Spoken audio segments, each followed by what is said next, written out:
محترم حاضرین، السلام علیکم دوستو۔ اس ویڈیو میں ہم لوگ کلاس 12 اردو میں شامل بعض پرانے لفظوں کی نئی تحقیق سبق کے مصنف سید سلیمان ندوی کے حالات زندگی اور ان کے اہم خدمات پر روشنی ڈالیں گے۔ سید سلیمان ندوی صاحب کی پیدائش 22 نومبر 1884 عیسوی میں ہوئی۔ ان کی جائے پیدائش مردم خیج بستی دسنا جو موجودہ نالندہ ضلع میں موجود ہے۔ ان کے والد کا نام سید ابو الحسن ہے۔ ان کی ابتدائی تعلیم گاؤں کی علماء اور مدرسے میں ہوئی۔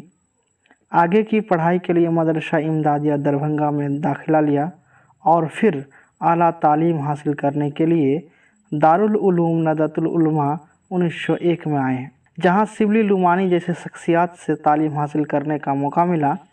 ان کی پہلی مضمون 1902 میں خاتونوں کی تعلیم کے نام سے پٹنہ کی رسالہ الپنچ میں شائع ہوا تھا۔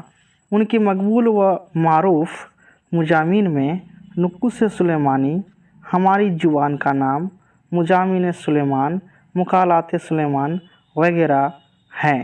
ان کی انتقال 23 نومبر 1953 کو کراچی، پاکستان میں ہوا۔